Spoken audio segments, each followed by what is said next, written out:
online. Semplicemente radiolibertà.net.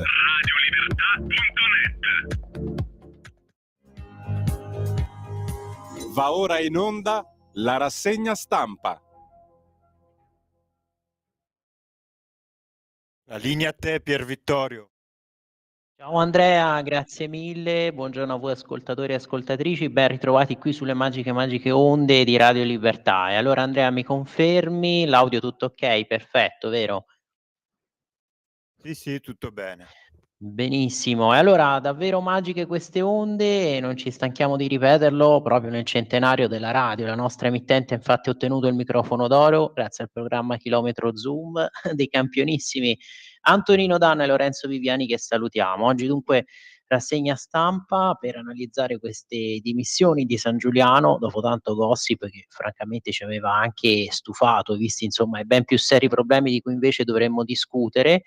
E poi per questa 81esima edizione della Mostra del Cinema di Venezia, che si chiuderà stasera, sentiremo anche l'intervista prima al giornalista cinematografico Franco Mariotti, una vera istituzione non solo della Mostra di Venezia, ma anche di Cinecittà, visti tutti i ruoli che lui ha ricoperto, che ricopre in entrambe le istituzioni. E poi ascolteremo anche l'intervista alla critica cinematografica Paola Dei, che è anche psicologa, psicoterapeuta, e con lei abbiamo trattato proprio il tema dell'arte e del cinema come forma di terapia. Ma abbiamo pure analizzato il fenomeno purtroppo in costante aumento della violenza giovanile e basti pensare agli ultimi casi di cronaca nera come la strage di Paderno Dugnano. E poi ci collegheremo con Matteo De Sio per il punto della giornata, apriremo il consueto filo diretto con voi ascoltatori, per cui intervenite come sempre chiamando allo 02 9294 7222, 3 volte 2 finale, e scrivendo i vostri messaggi, quindi nei commenti sotto la diretta Facebook delle pagine della radio e della Lega, oppure potete mandare i vostri messaggi, anche quelli vocali, al numero WhatsApp della radio, ovvero il 340 67 09 659. E vi rinnovo sempre l'invito ovviamente a non superare i 60 secondi, massimo 90 nelle vostre chiamate, in modo quindi da permettere al maggior numero possibile di ascoltatori poi di intervenire.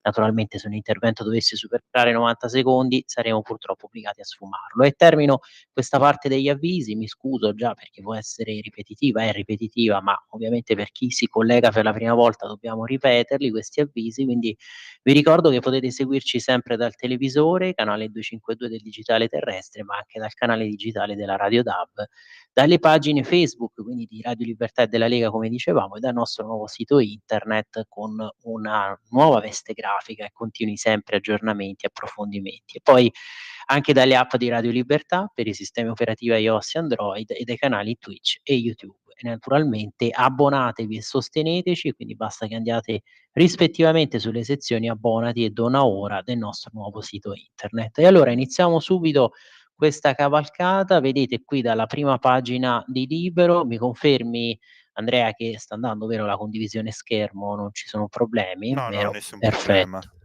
Perfetto, allora vedete le dimissioni di San Giuliano, sinistra a boccia asciutta, e ovviamente il gioco di parole, il ministro lascia dopo le polemiche, Meloni nomina Giulia al suo posto e gela l'opposizione che sperava di sfruttare il caso per aprire la crisi. E poi l'editoriale proprio di Mario Secchi che leggiamo, illusi dalla telenovela di Pompei, e ovviamente, è stata una telenovela, è stata una soap opera. Anche per questo, no, dicevamo che sinceramente c'eravamo anche stufati, visti insomma i tanti problemi invece di cui si dovrebbe parlare, come per esempio poi lo vedremo, la crisi della produzione tedesca, questo crollo che è avvenuto, è stato registrato proprio nella produzione manufatturiera tra giugno e luglio di quest'anno. Allora qui scrive Mario Secchi: "Le dimissioni di Gennaro San Giuliano non sono state innescate da una crisi politica, da uno scontro tra i partiti, da una disastrosa gestione, ma da una vicenda personale dove il ministro della cultura ha commesso un'ingenuità e quindi ha innescato questo cortocircuito mischiando gli illusori affari di cuore con il suo ufficio di Stato.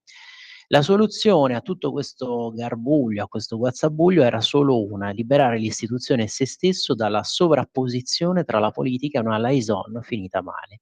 San Giuliano è una persona onesta, deve potersi difendere al meglio e ritrovare il tempo e lo spazio per ripartire, ricostruire la propria vita come merita. La sinistra ha provato a cavalcare la soppopera, trasformando la Vispa Maria Rosaria Boccia nella Delfina di Ellis Line. Ieri gli antimeloniani pregustavano l'intervista in onda della signora come una sorta di delizia, il gossip come arma di distruzione della politica. Dopo tanto parlare resta una domanda semplice. Signorina Boccia, se lei non è una spia, come mai registrava le conversazioni? Avete visto, no? È venuto fuori che lei utilizzasse questi occhiali spia che comunque permettono di registrare foto, video. A sinistra preparavano la festa, ma mentre aspettavano con i petardi l'arrivo di San Giuliano a Palazzo Chigi, Meloni spiazzava tutti, era già al Quirinale per la firma del decreto di nomina di Alessandro Giuli. Sarà lui a guidare il ministero che la sinistra considera proprietà privata, non a caso San Giuliano era il bersaglio fisso dei gazzettieri progressisti. Nel palazzo del Collegio Romano c'è il bancomat della sinistra, a cominciare da quella capitolina culturalmente coatta ma abituata al prelievo gratis. È la sinistra dei brutti film con incassi da cinema parrocchiale, girati con i quattrini del ministero, dei libri vincitori di premi letterari senza però lettori, dei festival dove se la cantano e se la suonano. Non è un'élite, è una combricola di scrocconi. È la sinistra che ha acquisito cittadinanza a Pompei e pensa di aver vinto un orsacchiotto al tiro a segno del letto e del potere, una cialtronata social. E forse quello è stato il merito di San Giuliano, è quello che gli ha attirato anche tutto questo odio, no? Aver cercato di scardinare questo sistema di potere a sinistra, anche ovviamente un sistema che era basato, legato al mondo del cinema. L'uscita di scena di San Giuliano in realtà apre una fase nuova che arriva al giro di boa dei 2 anni di governo, è l'ingresso nell'era della normalità. Al governo possono e devono cambiare i ministri, la squadra non è intoccabile, il Presidente del Consiglio non è lo scudo di errori che non hanno niente a che fare con la politica. Grandi lezioni dunque.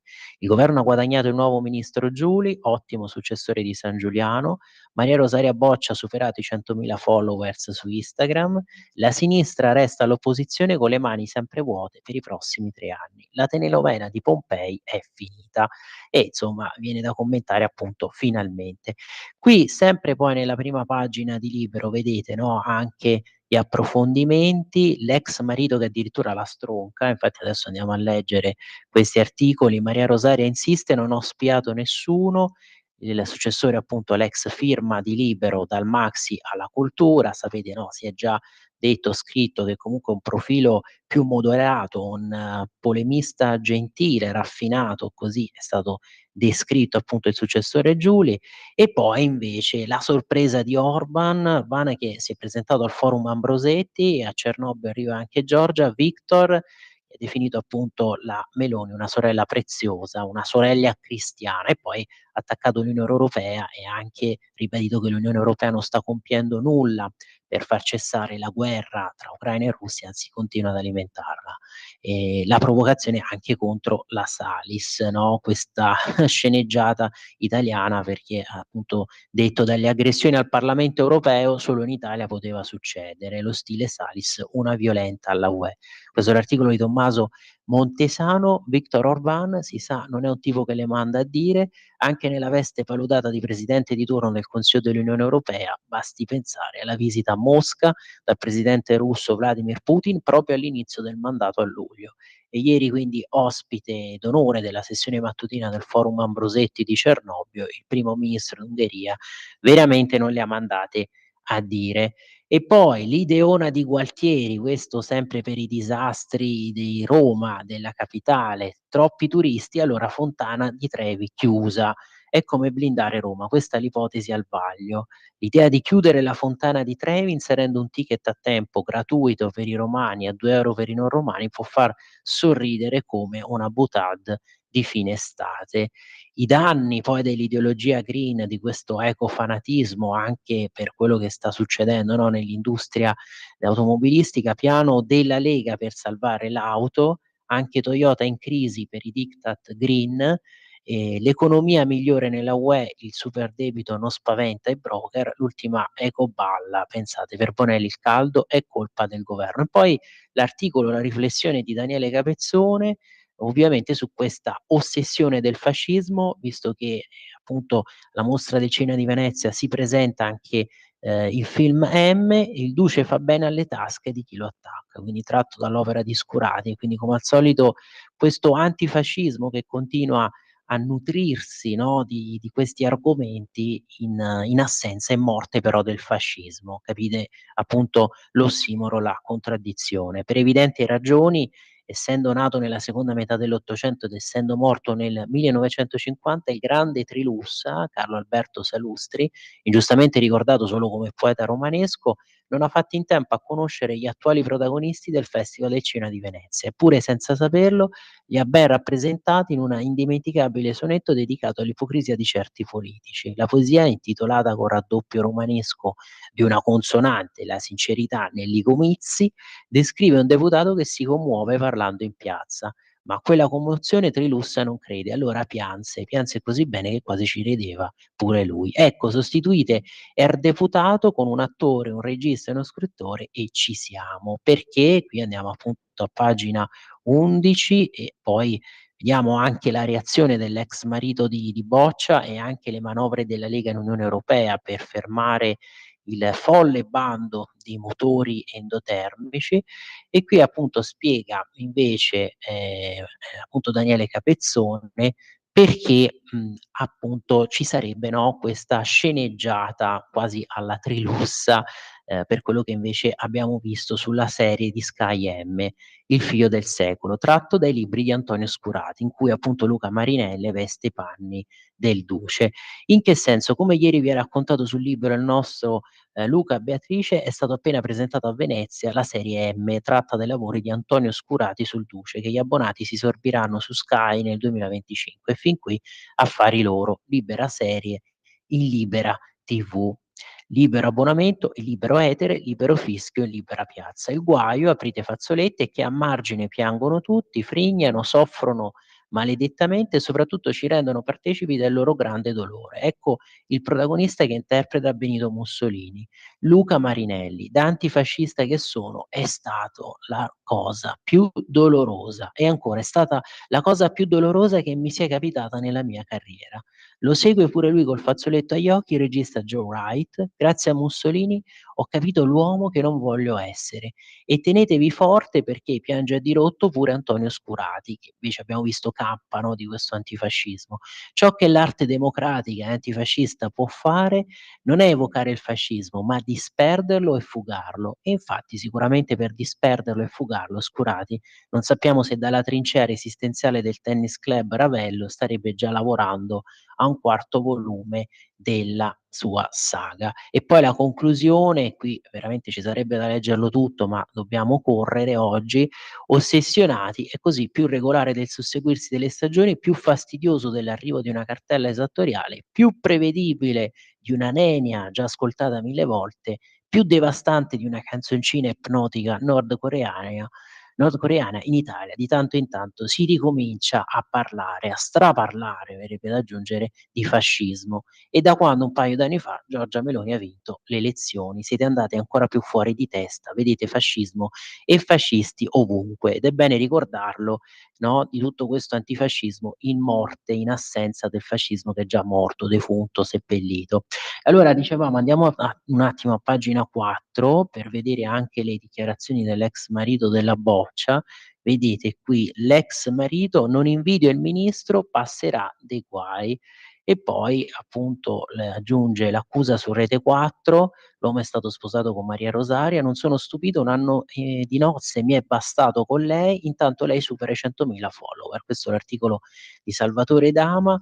Non sono stupito e non invidio neanche il ministro, perché quello che passerà non se lo può neanche immaginare. L'avvertimento arriva dall'ex marito di Maria Rosaria Boccia, raggiunto telefonicamente in esclusiva da 4 di sera, il programma condotto da Paolo Del Debbio su Rete 4. Quando gli viene chiesto se sono stati sposati per 10 anni, l'uomo risponde: "Ma lei è pazzo? 10 anni con la signora Boccia? Assolutamente no, 1 anno mi è bastato e mi è avanzato". E conclude: "Io non vorrei proprio essere rilevante, mi creda, perché 1 anno mi è bastato e avanzato. A me non interessano i riflettori, mi interessa solo stare lontano da quella persona". Pensate un po'. E allora dicevamo invece occupiamoci anche delle proposte leghiste, per cercare quindi di superare il bando dei motori endotermici, superare questo bando, in Unione Europea. Allora andiamo a pagina 8 con l'articolo di Fabio Rubini che, ultimamente appunto vedete, no, si occupa spesso di Lega, come vi dicevo era venuto anche alla festa che si è tenuta quest'agosto scorso appunto a Pontida, per intervistare il generale Vannacci. E allora l'offensiva, o meglio la controffensiva del Carroccio, piano della Lega per salvare il settore, von der Leyen torni sui suoi passi. E qui l'impegno proprio dell'eurodeputata Isabella Tovaglieri in visita allo stabilimento dell'Audi, i cui lavoratori protestano contro la delocalizzazione in Cina della produzione. Ringraziamo Verdi e Sinistra. Pensate un po', no, per cercare di inquinare di meno, di produrre meno gas serra, a che tipo di suicidio, di harakiri economico che si rischia di avviare questa Unione Europea, questa Europa. Isabella Tovaglieri, Lega, von der Leyen esca dal palazzo e venga a vedere la dura realtà. Qui vedete la quota invece di auto elettriche tra Europa e Germania, il confronto poi tra luglio, gennaio, luglio e ovviamente con immatricolazioni che non sono poi schizzate, no, come si immaginava anche comunque con gli incentivi fiscali. Le fabbriche automobilistiche di mezza Europa sono sul piede di guerra. L'ultimo stabilimento sceso in piazza è quello dell'Audi a Bruxelles. Il motivo di tanta agitazione è la conferma della svolta green da parte della nuova Commissione europea che ha imposto lo stop ai motori endotermici entro il 2035. Fin dall'inizio la battaglia contro il solo elettrico se l'è intestata la Lega di Matteo Salvini. Per questo non stupisce che la prima battaglia annunciata per l'autunno sia proprio quella per salvare il comparto. La Lega è pronta a chiedere la revoca del bando dei motori benzina e diesel dal 2035, recita la nota del Carroccio.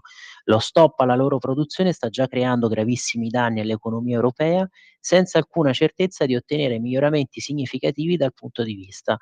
Non a caso, qui c'è un refuso, prosegue la nota, la revoca del bando è tema di dibattito anche in Germania. Pensate, proprio nella Germania di Scholz questa novità importante. Poi vedremo altra novità, altra piroetta, no, che si compie da parte del governo comunque di Scholz in Germania, cioè la possibilità proprio di allontanare e respingere sempre più migranti che si macchino di gravi reati, che commettano gravi reati, insomma un piano quasi di deportazione. E pensate che fino a qualche tempo fa si accusava di razzismo l'AfD soltanto perché parlava di una proposta, no, di reimmigrazione. E vedete il bando dei motori benzina e diesel dal 2035 è fuori dalla realtà, attacca Gianpiero Zinzi, capogruppo della Lega in Commissione Ambiente alla Camera. Il furore ideologico che ha abbagliato l'Europa rischia solo di affossare l'intero settore e mettere in ginocchio non soltanto il comparto produttivo italiano, ma anche migliaia di famiglie.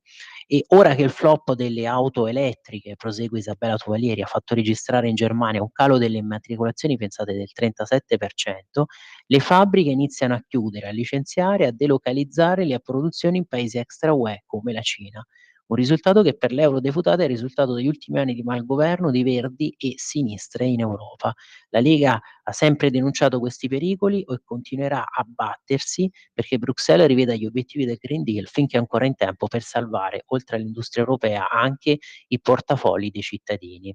E insomma, è veramente grave tutto questo, come in molti altri stabilimenti, qui si ricorda, in molti altri stabilimenti automobilistici d'Europa, anche qui per decenni, lo stabilimento Audi a Bruxelles, che è stato appunto visitato da Isabella Tovaglieri, sono state assemblate con profitto milioni di auto a motore endotermico, fino alla decisione di convertire le produzioni verso l'elettrico, spinte dalle misure volute dall'UE.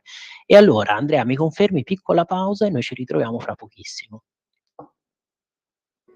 Da oggi la tua radio è ascoltabile anche con la televisione in digitale. Sul telecomando della televisione digitale o del tuo ricevitore digitale puoi scegliere se vedere la TV o ascoltare la radio. Risintonizza i canali radio e troverai anche Radio Libertà, canale 252. la tua radio.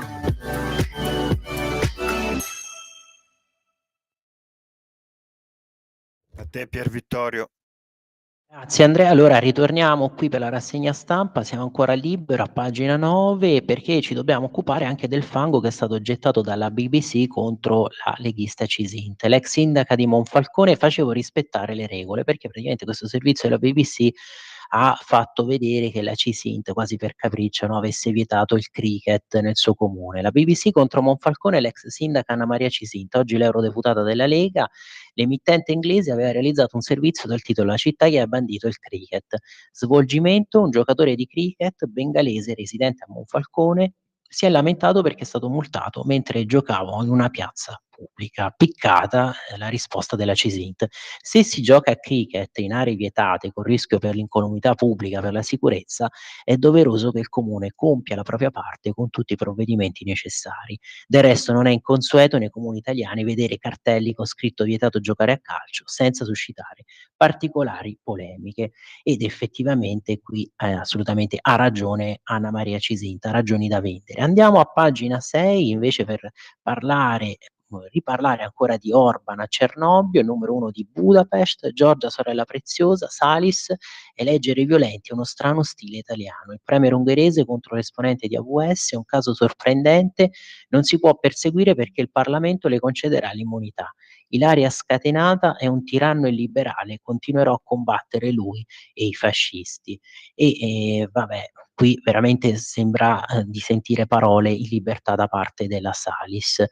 E poi appunto a proposito dell'asse con Roma, detto di Salis, Orbán ha approfittato di Cernobbio anche per lanciare un segnale ai maggiori enti europei, in primis Ursula von der Leyen, Presidente della Commissione, che non perdono occasione per riprenderlo. Il premier ungherese lo ha fatto, lui leader e animatore dei Patrioti per l'Europa, rilanciando l'asse con Giorgia Meloni, la leader dei conservatori UE che sarà a Cernobbio oggi. È la mia sorella cristiana.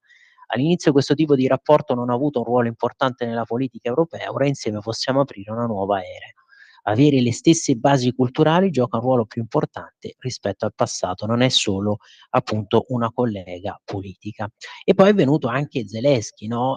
Questo tour italiano, il presidente ucraino che loda il nostro paese con Stati Uniti e Germania per il sostegno militare ed economico, fate di tutto per contribuire a raggiungere la pace, insieme ce la faremo. Oggi appunto l'incontro con la Meloni. Certo però il contributo alla pace, anche qui ci continuiamo a porre la domanda, ma ha senso continuare questa escalation, no, con aggressioni sul territorio russo? E vi ricordate soprattutto Augusto Minzolini aveva scritto invece, aveva argomentato che sì, serve anche condurre questi attacchi da parte ucraina sul territorio russo proprio per arrivare più forti sul tavolo delle trattative. Il riconoscimento del leader di Kiev. L'Ucraina non sta chiedendo niente di più di quello che il vostro paese sta compiendo. L'Italia sta realizzando di tutto per arrivare alla pace. Insieme riusciremo a proteggere la vita. E poi l'intervento di Mattarella, siamo debitori onorabili, ora le riforme, infatti ha spiegato che l'Italia riesce a pagare no, più interessi, o meglio, lo stesso importo di interessi di quelli assommati tra appunto gli interessi di Francia e Germania messi assieme. Il messaggio in videocollegamento. Il Presidente della Repubblica, il futuro dell'UE, un'Europa incompiuta, non bisogna avere paura di guardare avanti. Chiudiamo questa parte di Libero perché volevo con voi anche leggere l'Elzeviro, no? Zibaldone che scrive invece Socci qui su Libero a proposito dei Promessi Sposi. Vi leggo soltanto ecco questa parte, vedete Zibaldone di Antonio Socci, Promessi Sposi è una delle più grandi e più belle narrazioni prodotte dal realismo occidentale. Scrive Daniela Broggi nel suo splendido libro Un romanzo per gli occhi, Manzoni Caravaggio e la fabbrica del realismo, edito proprio da Carocci editore. Voglio ripetere che è un vero peccato, qui scrive Socci, per il nostro paese l'aver così clamorosamente mancato nel 2023 il 150° anniversario della morte di Alessandro Manzoni. Un errore grave. L'occasione infatti mancata. E qui vi leggo dalla conclusione: nei Promessi Sposi, continua Socci, si racconta l'epopea di un popolo per secoli umiliato da invasori e potentati vari, un popolo che nelle drammatiche circostanze della storia, con la materna protezione della Chiesa e per volere della provvidenza, vede infine rovesciare i potenti dai troni, innalzare gli umili. E quindi questo libro della Broggi, fra l'altro, apre delle prospettive interessanti. Infatti qui vedete scritto l'universo legato a Federico Borromeo, anche per eventuali mostre, queste prospettive, l'universo legato a Federico Borromeo, il realismo cristiano intrecciato all'esperienza e alla cultura della Controriforma possono funzionare come campo non solo metaforico ma effettivo di scambi e di interazione tra Caravaggio e Manzoni, tra visuale e verbale. E poi invece, per chiudere questa parte di libero, andiamo nella sezione cultura, proprio per la mostra del cinema, e poi parliamo di Milano, della Milano di Sala e dei suoi tanti problemi. Qui vedete, no, la pagella, nella sezione spettacoli, 8 alle Star USA, 5 ai nostri registi, da Pete Clooney a Lady Gaga, tutti promossi, Mosci, Amelio e Company, trionfano i documentari. Perché il voto 10 ai documentari, invece, considerata da sempre una sezione minore, è proprio qui nella non fiction che si sono viste le proposte davvero ricercate. One to One, John e Yoko, una questione che ancora divide i fan dei Beatles, se quella donna fu davvero la rovina dei Fab Four o se stiamo parlando di una grande artista concettuale. L'omaggio a Carlo Mazzacurati, regista scomparso anni fa, e al giapponese Miyazaki. Riefenstahl, di cui abbiamo abbondantemente parlato, commovente il ritratto di Gian Maria Volonté. Gli appassionati di indie rock hanno ritrovato i Pavement mentre al Lido diluviava. E poi il voto 8 invece alle Star, perché da quando a Venezia c'è Alberto Barbera i divi non mancano mai, anzi si ha proprio l'impressione che per 10 giorni a Hollywood si sia trasferita sul tappeto rosso davanti alla sala grande, scusatemi, attrici e attori in gran spolvero, Nicole Kidman, Monica Bellucci, Lady Gaga, Julia Moore, Angelina Jolie, Brad Pitt, George Clooney, Daniel Craig, Joaquin Phoenix, Adrian Brody, Vincent Lindon tra gli altri, compresi i nostri Servillo e Germano Marinelli. Sono loro che la gente vuole, i miti che con la loro presenza spesso salvano film modesti, inutili, borbotti dei puristi e di chi vorrebbe solo cinema de sé. Ma allora corriamo e andiamo sulle altre testate d'aria, quindi apriamo La Verità. La Verità di oggi, quindi vedete anche qui dedicato questo spazio, no, della prima pagina al caso San Giuliano. E allora, o Namurato è mazzato, ovviamente tutto rigorosamente in napoletano, ma con l'editoriale di Maurizio Belpietro. Gennaro San Giuliano si è dimesso, impossibile resistere dopo tutta questa gogna mediatica, la goffa confessione, lacrime resa proprio in TV, ma per la Meloni è un campanello d'allarme, la caccia alle debolezze private dei suoi è solo all'inizio. E qui ha ragione Maurizio Belpietro e lo spiega, perché poi appunto lui scrive: guardate quello che è successo a Silvio Berlusconi, soprattutto dopo che aveva ottenuto quelle percentuali di consenso alle stelle, quando con il fazzoletto tricolore si era presentato a Onna e aveva tenuto quel discorso sulla resistenza che aveva riscosso, no, così tanti apprezzamenti, e quindi era in un momento di massimo consenso di unità, e lì partirono tutti i vari casi che ricordiamo come Rubygate e lo stesso relativo appunto a Noemi Letizia. Gennaro San Giuliano si è arreso dopo aver visto fatta a pezzi la sua vita privata e con la prospettiva di dover assistere a uno stillicidio di rivelazioni sul suo conto e su quello delle persone che lo circondano. Il ministro della cultura ha gettato la spugna. Il suo posto quindi verrà preso invece da Alessandro Giulio, un altro giornalista da un paio d'anni alla guida del MAX, il Museo delle Arti del XXI secolo. Da comunque le si guardi, cioè da destra e da sinistra, queste dimissioni sono una brutta storia.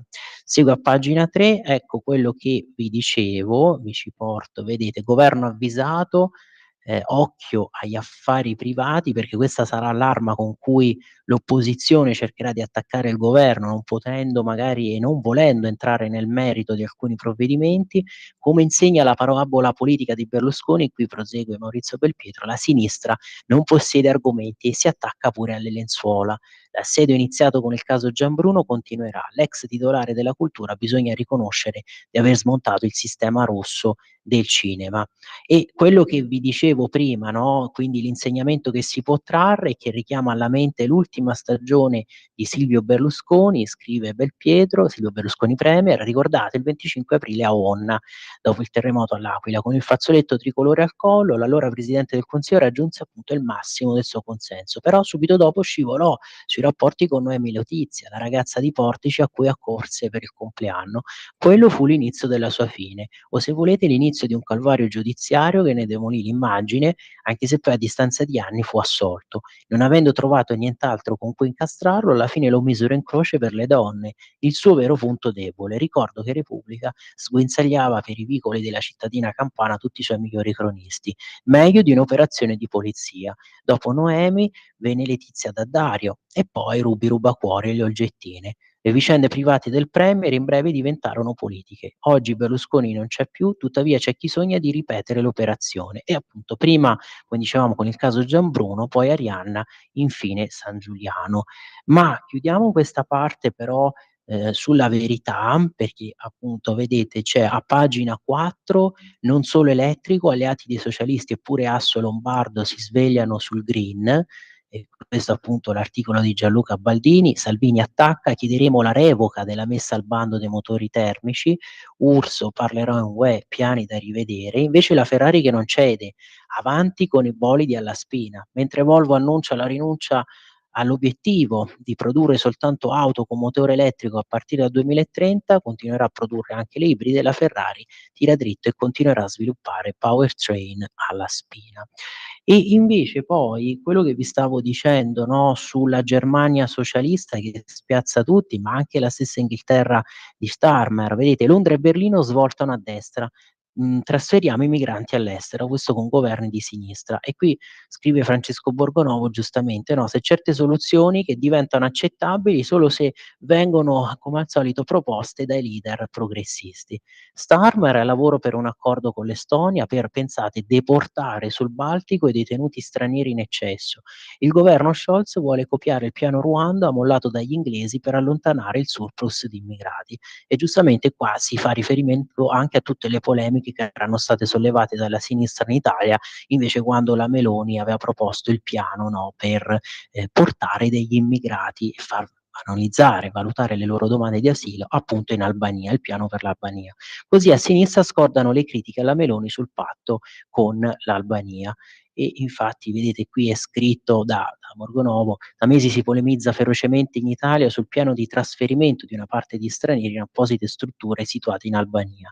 Inviati dei talk show che snocciolano servizi allarmati sui costi del progetto, e fra i progressisti si fa a gara a stracciarsi le vesti e i capelli per le presunte violazioni dei diritti umani, come se la tratta di migranti che continuiamo ad alimentare non lo fosse, ma vabbè.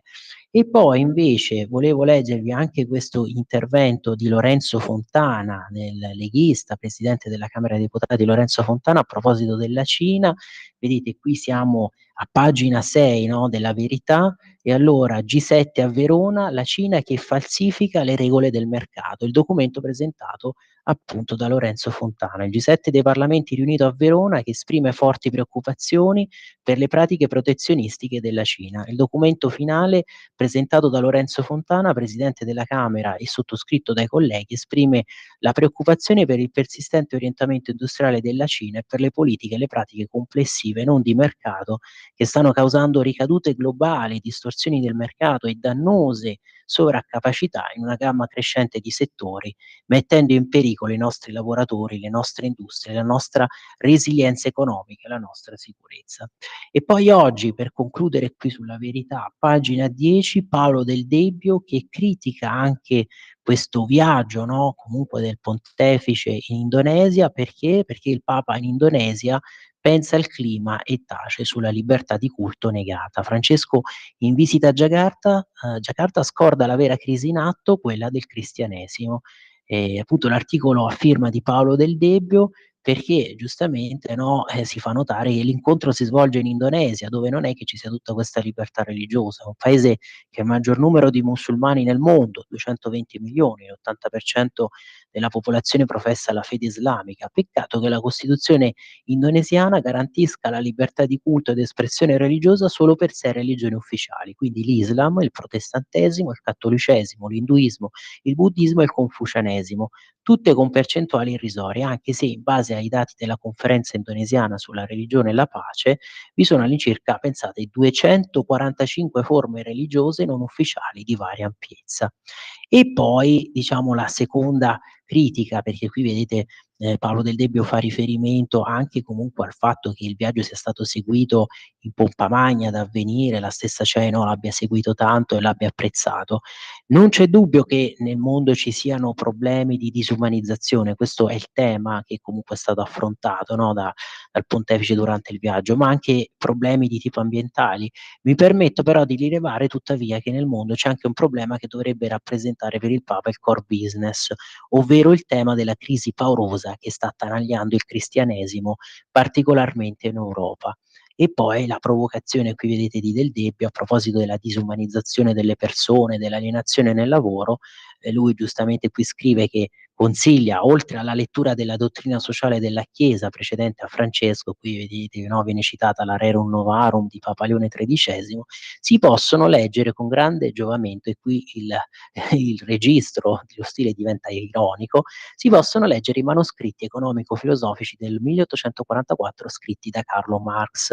In particolare si consiglia la lettura del primo manoscritto nella parte relativa al lavoro estraniato. Alternativamente si possono leggere libri sulla teologia della liberazione di cui il Papa si è evidentemente nutrito abbondantemente, a partire da Gustavo Gutierrez fino ad arrivare al molto più scarso Leonardo Boff. E insomma, qui ha ragione da vendere anche lo stesso Paolo Del Debbio. Chiudiamo a pagina 13 questa parte sulla verità, perché Stefano Graziosi, che sapete spesso nostro ospite, qui rivela i legami tra il vice impectore di Kamala Harris per questo ticket presidenziale e i suoi rapporti di valse con la Cina, rapporti che imbarazzano la Harris, legami pure pensate con i laboratori di Wuhan. La Camera ha già aperto un'indagine sul numero 2 della candidata democratica. In sostanza, a parte che Walz aveva lavorato, no, in Cina tutti quegli anni ed era stato anche luna di no, nel viaggio di nozze, luna di miele lì. Era tra l'altro il 2016 quando disse che USA e Cina non avrebbero dovuto avere una relazione conflittuale. Ricordiamo infine che il diretto interessato ha lavorato nella Repubblica Popolare Cinese per un breve periodo nell'89 e che l'ha scelta anche per la sua luna di miele 5 anni dopo. Ma adesso sono soprattutto questi collegamenti con l'Orwell Institute che pongono nuove domande che potrebbero chiamare in causa, chissà, proprio questioni legate alla sicurezza nazionale.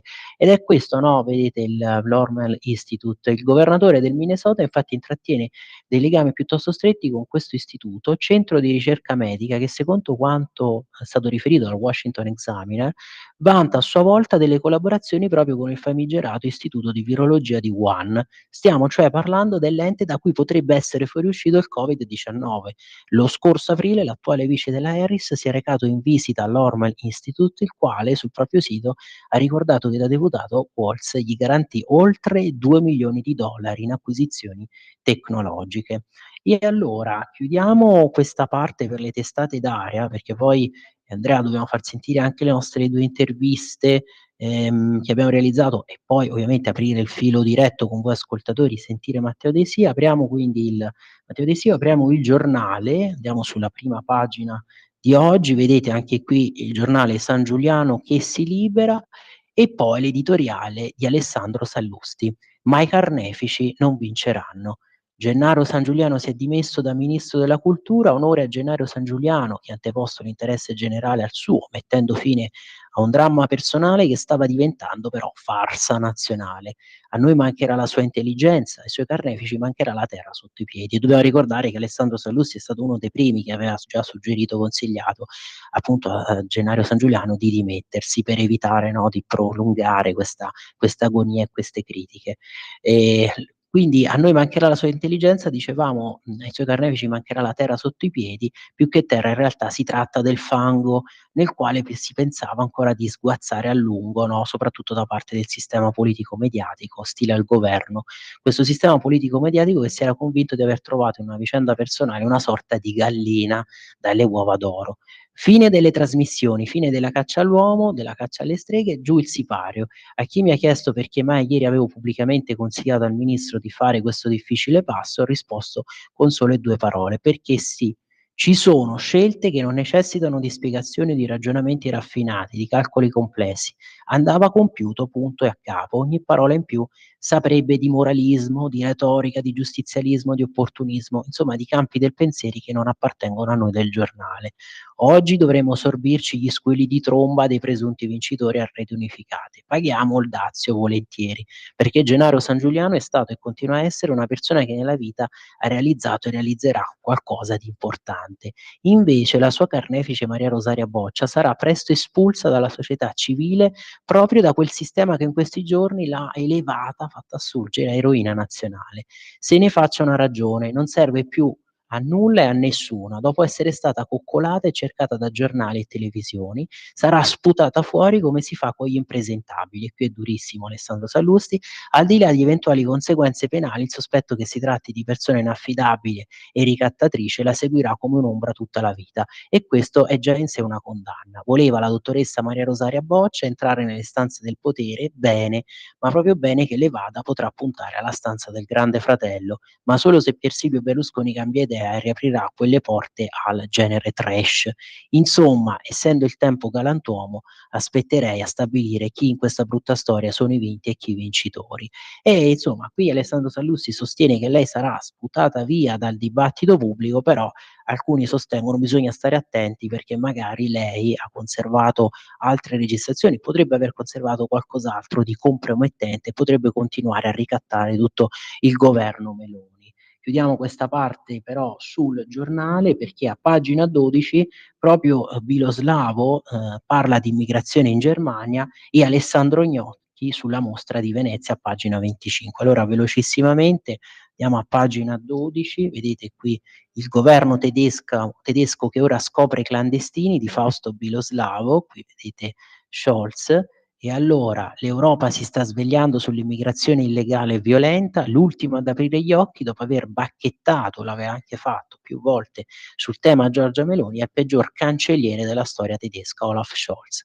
Al potere con il Partito Socialdemocratico, oramai drammaticamente minoritario, avete visto no, le percentuali irrisorie del suo partito in Turingia e Sassonia con l'esploit di AfD, ha accelerato Scholz le espulsioni di migranti banditi o jihadisti. Non solo, uno dei politici liberali della compagine governativa si è spinto ad ipotizzare che i clandestini potrebbero venire deportati in Ruanda. Gli estremisti di destra di Alternative for Deutschland sfilano con uno striscione dove campeggia la grande scritta in tedesco Remigrazione e il disegno di un aereo che riporta a casa chi entra illegalmente in Germania. Poco prima delle elezioni in Turingia e Sassonia sono stati rimandati in patria 28 afghani, accoltellatori, lo stupratore di una undicenne, un delinquente incalito che ha violato la legge, pensate, ben 166 volte.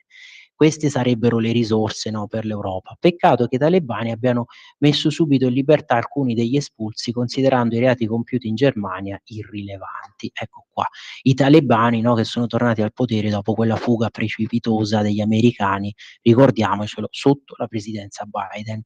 Non è solo l'AfD a premere per una politica migratoria più restrittiva, ma pure i cristiano-democratici della CDU, accreditati dai sondaggi come primo partito, che hanno lanciato un ultimatum. Il governo federale deve darci entro martedì prossimo una dichiarazione vincolante secondo cui l'afflusso incontrollato ai confini verrà fermato e coloro che ancora stanno arrivando saranno respinti alla frontiera tedesca. E poi vi dicevo a pagina 25 di oggi sul giornale Alessandro Gnocchi con questo glossario, dizionario ironico molto divertente appunto sulla mostra del cinema, piccolo glossario del Lido per non addetti al lavoro, 12 giorni da pazzi, il meglio e il peggio, botox, attori gigioni, critici scafati, diete, vestiti rosa, scene di culto e luoghi comuni. Il catalogo è questo. Per esempio, no, a proposito di inquinamento, attrici che da lontano dimostrano 30 anni in meno e da vicino non hanno più lineamenti umani, assomigliano ai grigi, quelli dell'area 51 degli alieni, attori con le fronti stirate di fresco. Se la plastica che le starrano in faccia finisse in laguna, addio ecosistema per sempre. E appunto per il dispiacere di magari Greta Thunberg. E poi, per esempio, film belli, The Brutalist, The Room Next Door, The Order, Joker, I'm Still Here, attori bravi, Adrien Brody, Tilda Swinton, Julianne Moore, Joaquin Phoenix. Poi, per esempio, per le rivalità, i francesi che sostengono meglio Venezia di Cannes e viceversa gli italiani meglio Cannes di Venezia. E poi la parte sulla politica. Vedete, in generale se ne è parlato poco durante questa festival, questa mostra, e ancor meno in termini militanti. D'altronde è una mostra del cinema e si è discusso tanto di arte cinematografica, come deve essere. Poi, per esempio, il fascismo immaginario, l'antifascismo immaginario, Per quanto riguarda invece il Duce ed M, no, dicevamo della serie TV, allora il Duce sia a destra sia a sinistra e molti si sentono orfani e inconsolabili di una polemica sul fascismo che però non è mai decollata, nonostante qualche inconsistente tentativo. M, Mussolini sempre e comunque, la serie TV M, il filo del secolo ha fatto scalpore. Per far parlare si parla di M, per polemizzare si polemizza su M, per attaccare il nemico politico si ricorre a M, no, che sta sempre per Mussolini. Per avere successo si sfrutta M, per scandalizzare si usa M. Insomma, conclude qui Alessandro Gnocchi, siamo un paese di M. E invece io mi scuso con voi perché avevo dimenticato prima da Libero, invece la prima pagina della parte di Libero Milano, torniamo indietro anche appunto, no, per sempre riflettere sui disastri della giunta Sala. E allora andiamo qui, vedete, dobbiamo rientrare a pagina 33, Milano che affoga, e ve la apro direttamente da qua, eccoci. Allora, questa è la prima pagina per l'edizione di Milano. Allora, gli esperti che puntano il dito contro il comune, errori e carenze, ecco perché Milano affoga. I prof del Politecnico, serve una cura mirata dei pozzetti e vigilare sui cantieri, aree verdi per assorbire la pioggia. Questo appunto seguito di tutti i disastri per l'acqua sempre che diventa incontenibile come c'è un nubifragio. 100 auto sommerse, il parcheggio ATM che è invaso dall'acqua della fogna. E poi la città più green che non sa fare la raccolta differenziata, l'area metropolitana bocciata nel riciclo di carta e cartone. E allora, per chiudere questa parte delle testate d'aria, andiamo sul Tempo di oggi, così poi facciamo la pausa e a quel punto magari facciamo sentire le interviste e apriamo le linee. E allora vedete qui il Tempo con il gioco di parole bocciato, la bufera al Collegio Romano, le dimissioni irrevocabili dopo il caso di Lady Spia, la resa di San Giuliano, lascio per stare con mia moglie, il vertice notturno dei 3 leader, nel giorno più lungo del governo, poi la lettera del ministro, gossip e un disegno contro di me. Meloni che lo ringrazia, uomo onesto. Vedete poi la vignetta di oggi del Tempo di Osho, alla cultura arriva Giuli, ieri giuramento al Quirinale e qui Giuli che giustamente no, si ipotizza che giuro di essere fedele alla Repubblica e a mia moglie. Effettivamente. L'editoriale di Tommaso Cerno, adesso che si è dimesso San Giuliano, politica e giornali si sono scagliati su di lui, che è vittima del vizietto più vecchio del mondo e di se stesso. Adesso che abbiamo riempito il web di meme, l'abbiamo come al solito svergognato a destra e manca, l'abbiamo dipinto come il problema più grande di questo sbilenco paese. Per favore, liberateci da Maria Rosaria Boccia et similia. Questo è l'editoriale di Cerno che segue a pagina 2 e qui vi leggo appunto, no, la sintesi, la conclusione. E ora fate dimettere le dottoresse e i dottori Boccia. E infatti qui lui conclude appunto citando intanto anche la stessa Giorgia Meloni che comunque si è impegnata, prima aveva evitato, no, le dimissioni, le aveva respinte, adesso di fatto le ha accettate. E quindi ma quel che ci ricordano le inchieste, qui conclude Boccia, le inchieste, i porti delle nebbie, i misteri irrisolti di questo paese, è che anche il suo finale è molto italiano, in senso differente. Quell'Italia dove dietro la politica e i suoi errori c'è sempre una manina pronta ad avere la carta giusta da consegnare all'uomo giusto al momento giusto. E quindi questa è un'altra lezione di tutto questo affair, e cioè che poi quando si vuole distruggere qualcosa, no, c'è questa casella della posta dove i delatori più o meno anonimi si divertono con queste regie occulte a far cadere il potente, tra virgolette, il potente di turno. È sempre questo sistema politico-mediatico, no, in azione. Del Tempo però di oggi e poi la pausa, andiamo a vedere il Tempo di Feltri sulla tragedia di Paderno Dugnano, visto che poi se ne è occupata anche appunto la professoressa Paola Dei, no, di questi orrori della violenza giovanile. Andrea, mi stavi dicendo qualcosa che non ti sentivo bene? Mi senti? Forse non so, stavi intervenendo. No, no, niente.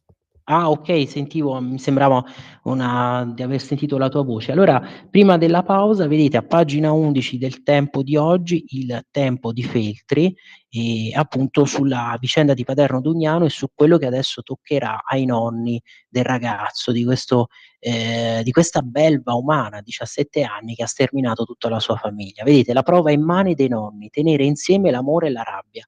Nel dramma di Paderno Dugnano il ruolo difficile di due anziani con il cuore schiantato. Risalire la china, chissà se Riccardo ci riuscirà. I giovani scordano il male e tornano a galla. Dolore e fallimento. E ora dovranno portare un fardello pesantissimo con il sorriso. E ovviamente si ricordano anche altri casi, sempre di tragedie familiari in cui poi questi fardelli sono stati portati proprio dai nonni. Qui invece inizia Vittorio Feltri scrivendo: continua a pensare ai nonni di Riccardo, il ragazzo di Paderno Dugnano che per smania di libertà o perché si sentiva estraneo al mondo cui apparteneva, massacrato in 2 minuti netti la famiglia. Toccherà a loro prendere in mano le redini e ricomporre quello che resta di 4 vite a brandelli. Un nipote amatissimo e lo scempio che lui ha realizzato del fratellino e dei suoi genitori. Lui ha già chiesto di vederli attraverso i legali e loro da bravi nonni hanno già accettato. Quanto amore si è palesato sotto questo primo scambio di scartoffie e pratiche burocratiche. E allora Andrea, se sei d'accordo, piccola pausa, così poi rientriamo e annunciamo anche le interviste che dobbiamo mandare in onda. Ehi tu, non trovi più il segnale di Radio Libertà sulla tua radio DAB? Non disperarti, risintonizza! Sì, ma come? È facile, tasto menu, poi scegli il tasto corrispondente alla ricerca automatica dei canali, attendi qualche minuto e tutte le stazioni DAB della tua zona saranno disponibili. A te Pier Vittorio. Grazie Andrea. Allora, vedete, stavamo leggendo proprio da pagina 11 del Tempo la riflessione di Vittorio Feltri su questa vicenda di Paderno Dugnano e poi anche qui c'è l'analisi, sempre a pagina 11 del Tempo, di Ruggero Marino, l'eccesso di libertà che produce mostri. E qui le vittime, allora a sinistra Moussa Sangaré, l'assassino reo confesso di Sharon Verzeni e la famiglia di Paderno Dugnano. Infatti vengono ricordate queste nefandezze. Qui giustamente Ruggero Marino fa riflettere sul fatto che noi spesso commentiamo i drammi delle guerre, gli orrori di questi conflitti che però si combattono per delle motivazioni che più o meno possiamo intuire, ma l'insensatezza e l'irrazionalità invece di questi gesti, di questi omicidi restano veramente ancora un mistero, non si riescono ancora a spiegare. Infatti qui lui precisa: ma mentre le guerre hanno pur sempre una motivazione, anche se perversa, oltre ad essere sempre esistite, no, dalla notte dei tempi, ma a volte così lontane da noi e dagli interessi delle potenze mondiali da mantenersi praticamente invisibili, quello che accade oramai come una rubrica necrofora, giorno dopo giorno, non appartiene più alle nostre capacità di comprensione, le supera, come se la morte provocata senza scopo, come se l'assassinio, tralasciando per una volta la tragica sequenza dei femminicidi, fossero diventati una sorta di sport aberrante. Moussa Sangaré, che ha ucciso addirittura chiedendo scusa alla vittima, sì, che scusa chiede. Il nero migrante inutilmente denunciato dalla sorella e che si sarebbe dovuto cacciare da subito. Ha sterminato, dopo aver festeggiato il compleanno del padre, l'intera famiglia con una agghiacciante lucidità, il ragazzo di 17 anni che si sentiva estraneo. E poi la riflessione: lame brandite come ghigliottine in una rivoluzione al contrario dell'essere umano, ma umano lo è mai stato quest'uomo. Interessante e insomma degna e pregna di significato anche la riflessione del nostro direttore Giovanni Sallusti, probabilmente l'avete sentita, ve la ricordo. Lui giustamente diceva: al di là di tante riflessioni sociologiche, quello che comunque viene in rilievo dopo queste vicende è che effettivamente rimane, no, un mistero di male nell'uomo, una spiegazione quasi metafisica, preternaturale a questo male nell'uomo che lui diceva, Giovanni Sallusti: questo uomo nasce quasi come un legno storto. E allora un mondo alla rovescia che non è quello di Vannacci, e in un titolo che avevo usato molto tempo fa in un mio blog, scrive Ruggero Marino. È questo il 2000 che la New Age pronosticava come la nuova era paradisiaca prossima avventura? Ecco, domanda che rimane senza risposta, o meglio con una risposta retorica: assolutamente no. E ora chiudiamo questa parte della rassegna stampa, ci scusiamo, no, per la fretta, per la sintesi della sintesi sempre, ma perché avete visto oggi abbiamo dovuto iniziare un po' più tardi.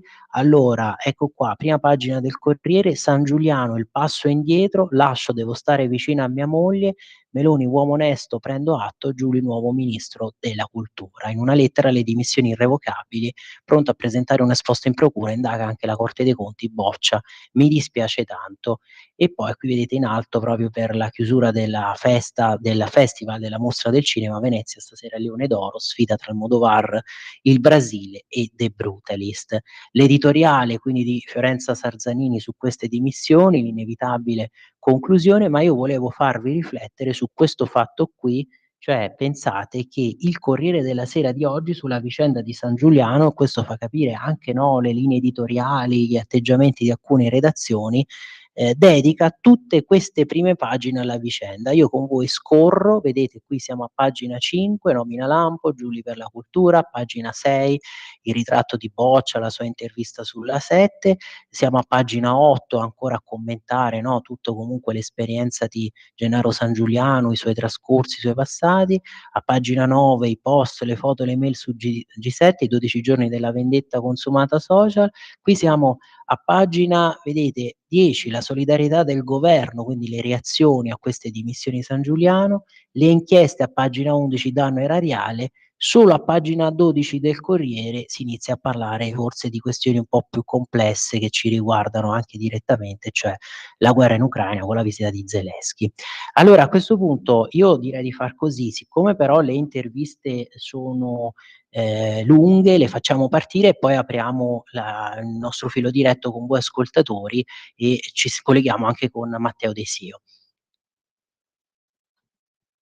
Della Mostra del Cinema di Venezia sono veramente tanti gli eventi collegati a questa 81esima edizione e tra i tanti eventi quello che si è tenuto lunedì scorso alla Casa della Critica, organizzato proprio da Paola Dei, la professoressa Paola Dei che è qui con noi, grazie per essere qui con noi. Grazie a voi per avermi ospitato, è veramente un piacere e un onore poter parlare di questo evento che organizzo insieme al Centro Studi di Psicologia dell'Arte e Psicoterapie Espressive.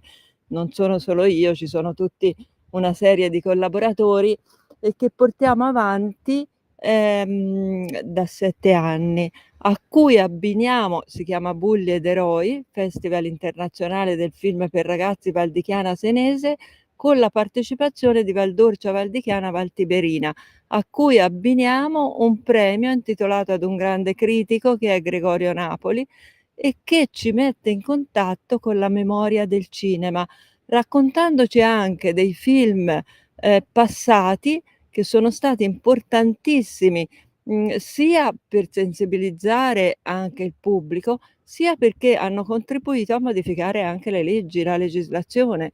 Prendiamone uno a caso e parliamo di Divorzio all'italiana di Pietro Germi, l'occasione per parlare di un grandissimo regista che io ho amato veramente tanto e grazie al quale fu abrogata la legge sul delitto d'onore.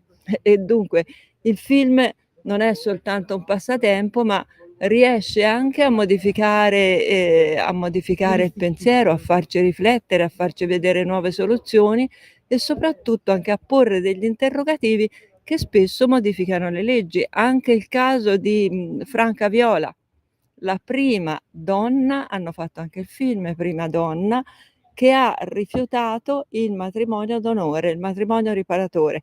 Ebbe questo grande coraggio sostenuta dalla famiglia e lì veniamo anche a toccare il tema delle famiglie, tema importantissimo perché in quel caso la famiglia è stata fantastica, le ha dato un grande supporto, pur vivendo in Sicilia, ha accettato il fatto che lei non volesse un matrimonio riparatore con un uomo che non amava.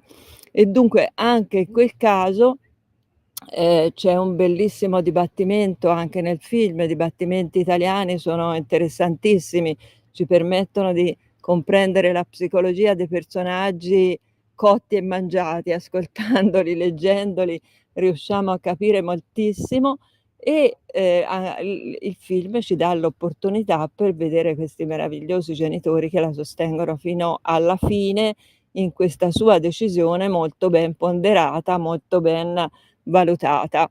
Ecco, e dunque questo premio Gregorio Napoli ci piace molto perché la memoria del cinema è importantissima, sia come stile, come struttura, come tecnica, sia per le tematiche che ha affrontato a partire dal neorealismo, dal cinema dei telefoni bianchi in poi, fino ad arrivare appunto al nostro cinema, al postmoderno e via dicendo, al moderno e al postmoderno. E ricordiamo che appunto te sei non solo psicologa, psicoterapeuta, ma anche critica cinematografica, critica teatrale e sei stata l'ideatrice anche di questo festival, proprio dedicato ai film per ragazzi. È un festival internazionale. Inaugurato questa serata di lunedì citando dei dati che sono abbastanza inquietanti purtroppo, sull'aumento però del disagio e delle violenze all'interno, proprio di questa fascia giovanile e oltretutto dobbiamo anche prendere atto di quello che è la cronaca nera delle ultime notizie, oltretutto dopo la strage di Paderno Dugnano. Sì, verissimo, in questi giorni è impressionante. Forse è il caldo che ha dato alla testa, un po' troppo il caldo, ma, abbiniamoci anche tante altre cose che ci vengono riferite da dati sconcertanti. Basti pensare che a chiedere l'aiuto degli psicologi anni fa, parliamo di una decina di anni fa, le richieste venivano molto di più dagli adulti. Adesso vengono dagli adulti, ma per i figli. Sono sempre i figli che hanno dei problemi e dunque c'è stato un aumento vorticoso. Poi abbiamo anche altri dati sconcertanti: un ragazzo su 2 ha problemi d'ansia, problemi psicologici. Poi, negli ultimi 4, 5 anni sono aumentati i disturbi alimentari psicogeni, anoressie, bulimie, nuove forme di disturbi alimentari misti. Sono aumentate le dipendenze, vecchie e nuove dipendenze. Il 68% dei ragazzi ha problemi a dormire di notte, ma soprattutto, cosa molto sconcertante, la seconda causa di morte in Europa dopo gli incidenti stradali è il suicidio nella fascia di età dai 15, era fino a 20, diciamo adesso si è un po' allargata, andiamo anche oltre, comunque diciamo è il suicidio. Di contro assistiamo poi a tutta una serie di fenomeni, sull'aumento del bullismo. Oltre il 55-60% dei ragazzi dai 14 ai 18 anni ha subito almeno una volta nella vita vessazioni, aggressività, mancanza di rispetto, e questi sono dati veramente molto gravi e sconcertanti. Io credo che sarebbe molto importante dare anche un supporto alle famiglie che si trovano sguarnite nell'affrontare delle problematiche che ci sono in casa, delle quali sembra inaudito che non si siano resi conto. È vero anche che molto spesso non se ne vogliono rendere conto perché non fa piacere, certamente non è piacevole vedere un figlio che ha dei problemi e vedere un figlio che mostra degli atteggiamenti aggressivi. Non fa piacere, come stavamo dicendo anche prima, no, non fa piacere esternarlo e dunque tanti genitori trattengono e non avvertono le forze dell'ordine, non avvertono nessuno per proteggere i figli e via discorrendo. Ma appunto sarebbe molto bene imparare la gestione delle emozioni. Si vede la tecnologia che va avanti in maniera vorticosa e l'educazione emotiva va indietro in maniera vorticosa. Basti pensare che noi ora non so bene, Pierfilippo, non so bene se siamo penultimi o terzultimi o addirittura ultimi in Europa nella comprensione delle emozioni, delle parole e anche nella comprensione delle persone. Questo è sconcertante. Come si può pensare che se non c'è una decodifica emozionale è impossibile pensare che un ragazzo poi sappia, non voglio dire gestire, perché non mi piace la parola gestire, ma voglio dire sappia essere in contatto, riconoscere tutte le sue emozioni e saperci convivere, saperle affrontare, saper avere degli atteggiamenti adeguati di fronte a questo. È sconcertante come un genitore, e non voglio fare dei nomi, ma cito tanti episodi di violenza, di aggressività che sono accaduti, dove io ho sentito i genitori stessi in televisione, io poi li guardo proprio perché, come dicevo, questi dibattimenti permettono di cogliere bene la psicologia del personaggio, di dire quello ha tratti narcisistici che sono in aumento vorticoso del 70% negli uomini e del 40% nelle donne, ma com'è possibile che un genitore non si renda conto che un figlio ha dei problemi? Questa è la cosa gravissima. Cioè, in casa mia io ricordo se un giorno avevo degli atteggiamenti un pochino più strani, ma cosa è successo? Ma che c'è? Cioè, ora che un genitore non si renda conto dei problemi dei figli, è questa la cosa più grave. E poi soprattutto non gli è stato costruito un mondo semplice, non gli è stato costruito. A volte a me i ragazzi dicono: "Ma dottoressa, i più bravi, i più miti, i più intelligenti sono quasi sempre sfigati". Non è questa è una cosa allucinante. Andrebbe probabilmente più valorizzato anche andrebbero valorizzate un po' di più probabilmente le persone che compiono anche delle buone azioni. Ci sono degli eroi quotidiani, si sa pochissimo, pochissimo. Ecco, poi è importantissimo trasmettere e far conoscere questi casi di cronaca terribili. È importante perché aiuta a sensibilizzare e poi deve essere data l'informazione, deve essere data per farci capire in che mondo viviamo. Diciamo che certe volte viene data nel giusto modo, con le giuste competenze, vengono anche interrogati degli esperti, altre volte diventa un pochino la fenomenologia della spettacolarizzazione. Ecco, ci vorrebbe sempre una misura giusta. E dunque anche questo è importantissimo. Leggevo l'ultimo caso, non quello di oggi di Cagliari, ma quello di qualche giorno fa del 17enne che ha ucciso padre, madre e fratellino piccolo. E anche lì, ho letto un pochino il profilo che è stato fatto, un ragazzo dice silenzioso, un ragazzo bravo, un ragazzo che non esprimeva mai troppe cose e io dico: "Forse il male stava proprio lì, forse il male stava proprio lì", perché comunque da sempre l'età dai 14 a 20 anni è un'età complicata per tutti, non siamo né pesce né carne, né ragazzi né uomini, c'è bisogno di discutere, di crearsi un'identità. Una volta c'era la possibilità, c'erano famosi riti di iniziazione, su questo tanto è stato detto, tanto è stato scritto. Il ragazzo si staccava dalla famiglia, cominciava a entrare nel gruppo dei pari e c'erano questi riti di iniziazione che erano il cominciare ad andare fuori, il confrontarsi con il gruppo, addirittura Prop aveva scritto tutto un testo bellissimo, no, in uno dei suoi bellissimi libri, anche Morfologia della fiaba, poi le radici storiche dei racconti di fate, ma oggi questo non c'è più, oggi si sta parecchio su internet, non c'è più questo passaggio, il passaggio avviene con il media in mezzo, non c'è più il guardarsi negli occhi per trasmettere le emozioni, lo scoprirle dal vivo, è uno scoprirle attraverso il mezzo, che per carità è importante che ci sia perché ci alleggerisce tante cose, ma che ci sia nel modo giusto e che ci sia poi con un'educazione emotiva abbinata, perché sai cosa succede? Io lo vedo a volte quando vado su internet, è come un amplificatore di aggressività, perché se viene messa la notizia e il primo che interviene mostra un atteggiamento aggressivo, il secondo, per non essere da meno, deve aumentare l'aggressività, altrimenti dice: "Ma che sono io? Sono da meno del primo?" Il terzo rincara ancora la dose, il quarto rincara la dose. Te parti dal primo che risponde, arrivi all'ultimo, c'è stato un aumento esponenziale dell'aggressività che fa veramente impressione. E dunque quello che manca veramente è proprio questa educazione emotiva ed affettiva.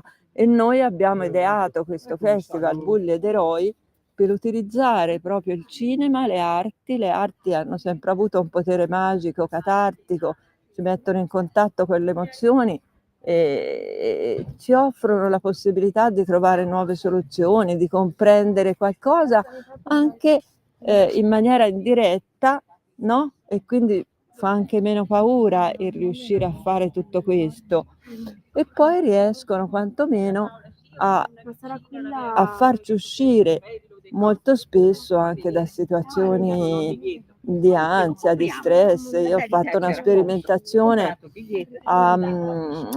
in un ospedale della ASL Toscana Sud-Est e in un anno abbiamo visto con tutta una serie di film studiati e tarati per il reparto dove eravamo una diminuzione dello stress del 50-60% in un anno con 9 film. Questa stessa metodologia poi cerchiamo di trasferirla sui ragazzi per alleggerire dei vissuti che loro possono avere e per aiutarli nel loro percorso di crescita. Ecco, è nato così il festival.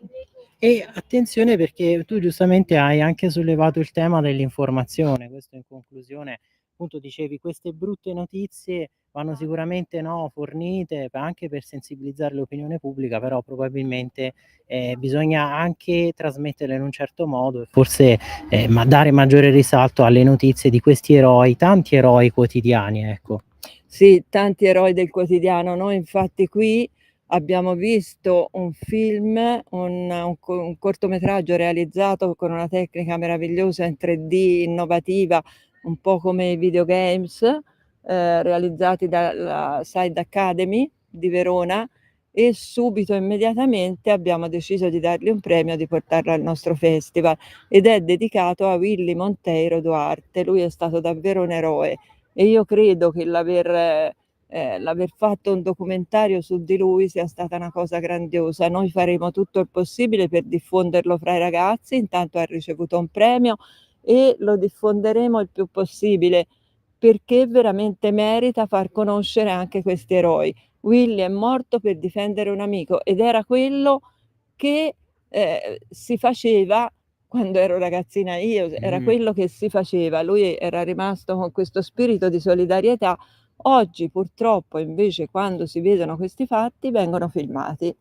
Le persone non intervengono, filmano e in questo modo vengono spostate, c'è uno spostamento dell'emozione, no? Non è più il moto di solidarietà, è il moto di mostrare. Quindi anche il principio del piacere se viene spostato. La soddisfazione paradossalmente non è più nel baciare la persona che amo, ma è nel far vedere che bacio la persona che amo. Quindi c'è uno spostamento del principio del piacere che certamente non fa bene, no?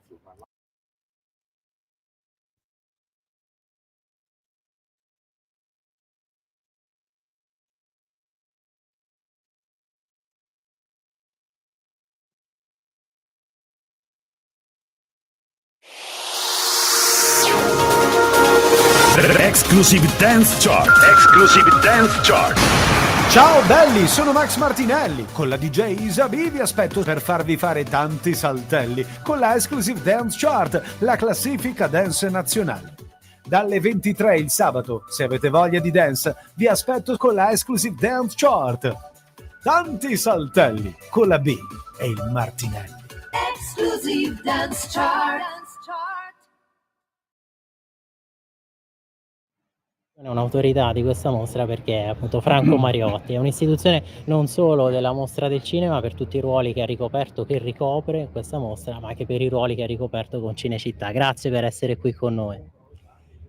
Grazie a voi, insomma, perché mi avete dato la possibilità così di poter parlare della mostra di Cinecittà, del nostro cinema soprattutto, che il nostro cinema sembra morto, ma è solo svenuto dal mio punto di vista, perché spesso si vedono dei giovani autori veramente con grande capacità, maestri del cinema come Amelio, che abbiamo avuto la fortuna di vedere qui a Venezia. E poi, che dire, insomma, il nostro cinema è un cinema un po' particolare, un cinema artigianale, quindi bisogna che noi entriamo nella mentalità di vedere queste opere come un percorso analitico sulla letteratura, sulla pittura, dove poi vengono fuori questi personaggi che sono indimenticabili, come cito un autore per tutti che ho avuto la fortuna di presentare alla Commissione Cinema, il film di Tornatore Camorrista, che non fu preso e poi Tornatore è diventato quello che è diventato, insomma, dico, premio Oscar, e poi tutti i suoi film sono dei capolavori, insomma, quindi non... Poi che cosa si può dire? Soprattutto, ecco, c'è una cosa che è molto importante: c'è un debutto femminile incredibile nel nostro cinema, sia per quanto riguarda la produzione, sia per quanto riguarda la regia, sia per quanto riguarda la post-produzione, montaggio. E questo è molto, molto, molto importante, perché le donne, fino a poco tempo fa, insomma, erano, non dico protagoniste del nostro cinema, ma erano delle figure molto, molto, molto minori. Adesso sono diventate delle protagoniste. In un certo senso mi viene voglia di citare due grandi del cinema muto, che sono Elvira Notari e Francesca Bertini. Elvira Notari non soltanto produttrice, attrice, distributrice, eccetera, ma andava in America a promuovere i suoi film. Qui assisteva, commentava il film con il pubblico, cose della tromba. Quindi oggi, grazie a Dio, questo rapporto con la donna è veramente cambiato e ogni giorno cresce. Questo mi fa molto piacere, perché così magari i nostri maschietti possono anche guardare con più attenzione cosa sono in grado di fare le donne e cosa sono in grado di fare loro. C'è un autore italiano giovanissimo che io adoro, che l'anno scorso ha fatto un film stupendo qui a Venezia, che è Pietro Castellitto, e quest'anno è qui come protagonista di un film molto importante, Diva, e devo dire che è un attore straordinario, un ragazzo che per me forse noi non ce lo meritiamo, dovrebbe andare in America. Ecco, questo è il tipico giovane autore debuttante cinematografico che forse in America avrebbe più fortuna. Assolutamente sì. E probabilmente quando lei diceva il nostro cinema italiano così fiorente, così forte, coinvolgente, però magari con prodotti artigianali rispetto ovviamente ai colossi di Hollywood che dispongono di questi mega capitali. Stiamo ancora commentando tutti, per esempio, i fondi che sono stati messi a disposizione per i film di Coppola o di Costner, e quindi effettivamente c'è questo sempre raffronto che viene fuori, però abbiamo visto che autori e registi italiani sono stati in grado, per esempio, di mettere nelle loro opere attori di fama internazionale, come per esempio Craig nel film di Guadagnino. Quindi questo significa che veramente l'Italia da questo punto di vista può giocare una partita, non dico quasi alla pari, ma sicuramente proiettarsi su questo scenario mondiale. E del resto si è anche fatto notare che il Festival, la Mostra di Venezia, ha ormai quasi poco da invidiare al Festival di Cannes, probabilmente è la mostra più internazionale al mondo. Sì, questa edizione, devo dire, sì, da questo punto di vista è stata una sorpresa un po' per tutti noi, sia per quanto riguarda i film che sono stati presentati e che veramente interessanti, eccetera, ma anche e soprattutto per la presenza delle dive, dei divi, che l'anno scorso è stata un po' penalizzata col fatto che c'era uno sciopero in corso da parte degli sceneggiatori, quindi l'America non ha fatto la parte del leone.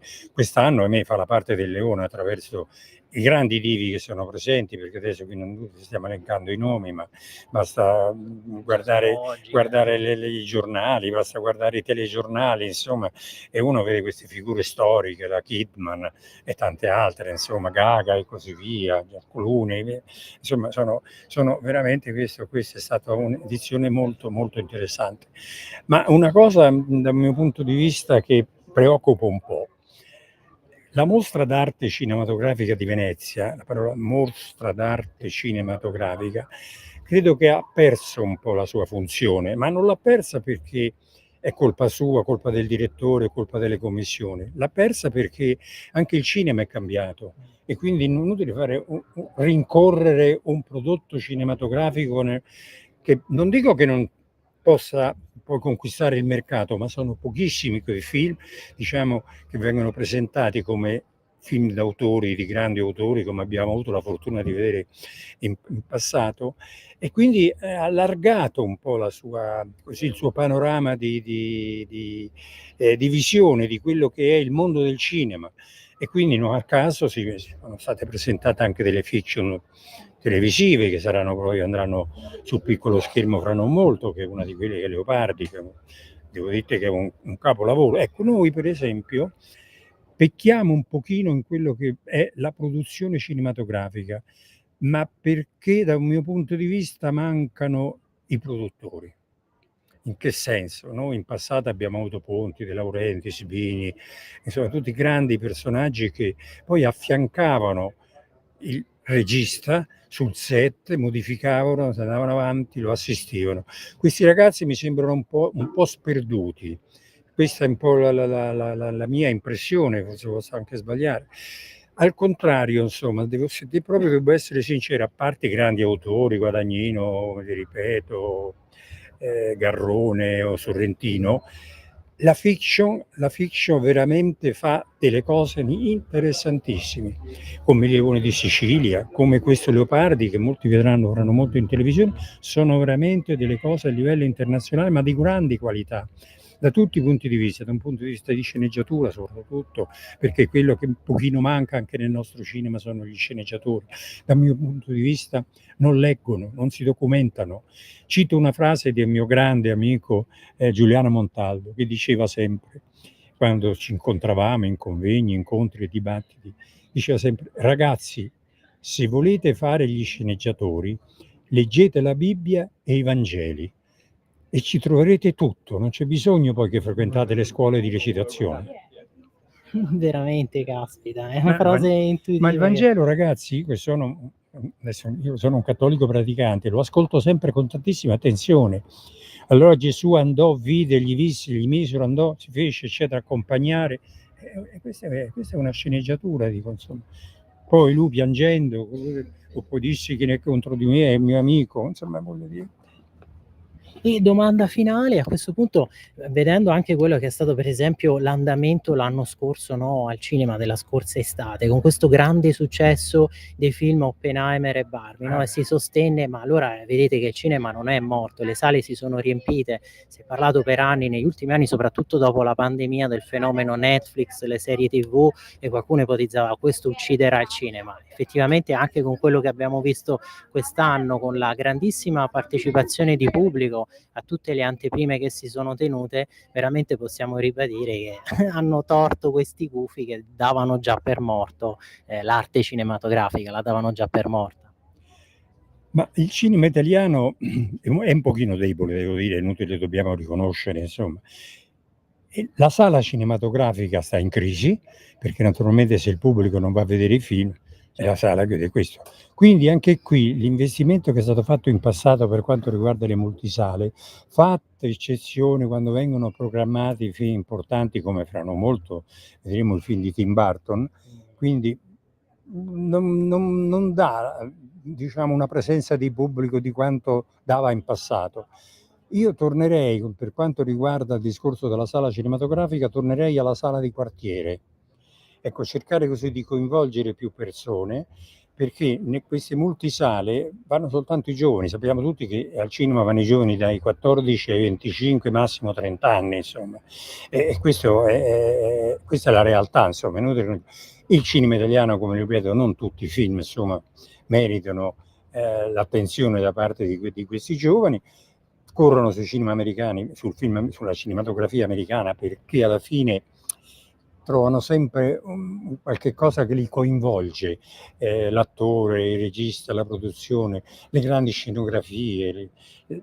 Questo è fondamentale da noi, insomma. È inutile che cerchiamo adesso anche di rincorrere determinati progetti. Vedo anche in questi giorni si discute molto qui a Venezia per quanto riguarda tax credit, e quindi è un po' tutte queste chiacchiere che si fanno qui, un po' aria fritta, credo. Quindi io credo che bisognerebbe prendere come esempio in modo particolare la Francia.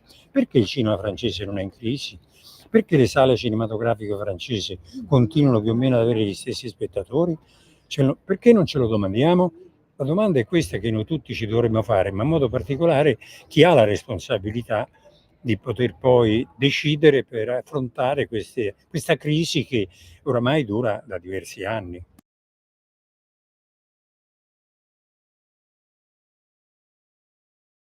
Per Vittorio, a te la linea. Grazie Andrea, grazie ai nostri ospiti. Noi abbiamo già sforato il tempo a disposizione. Io mi scuso con voi perché ci avete veramente subissato di messaggi, sto vedendo, però non siamo riusciti a leggerli, anche ad aprire lì, e mi scuso anche con Matteo perché poi, appunto, avendo sforato così tanto non possiamo collegarci con lui.